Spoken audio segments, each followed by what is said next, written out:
Angela Merkel is under mounting pressure to break away from the EU amid growing fury in Germany at Brussels and Ursula von der Leyen's handling of the coronavirus pandemic. Angela Merkel is just days away from breaking away from the EU over its vaccine rollout, according to Nigel Farage. The leader of Reform UK said Germany's potential break from the EU on the handling of coronavirus vaccines would plunge Brussels into an unprecedented crisis. James Whale asked, "Why have the Germans decided to sort out their own COVID vaccine and not been told off by the European Union?" Mr. Farage responded, "With the Germans, it looks like the Germans are about to break away from the EU, but it's by no means certain.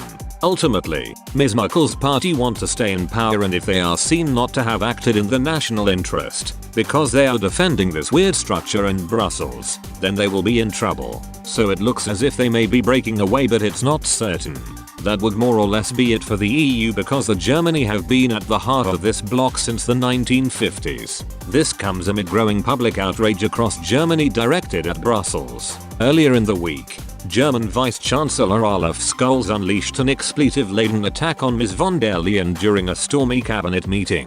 Mr. Scholz, who singled out the European Commission president by name in the meeting, described the vaccine rollout as a disgrace. He added that ministers could not allow this to repeat itself in Germany, where authorities are struggling to ramp up the pace of vaccinations. Ms. Merkel herself is facing criticism for allowing Brussels to take control over the vaccine rollout. The bloc has struggled to secure enough doses of the vaccines and is lagging behind Britain. So far, less than 4% of adult EU citizens have been immunized against coronavirus, compared to just under 20% of adults in the UK. Mrs. von der Leyen herself even admitted to mistakes, saying a country on its own such as the UK can act more like a speedboat than the EU tanker. Mr. Farage went on to add in his interview, "It's difficult to predict, but I think the country we should be looking at is not France, not Germany, but Italy. There has been zero growth in Italy for 20 years, and that was before the pandemic came along,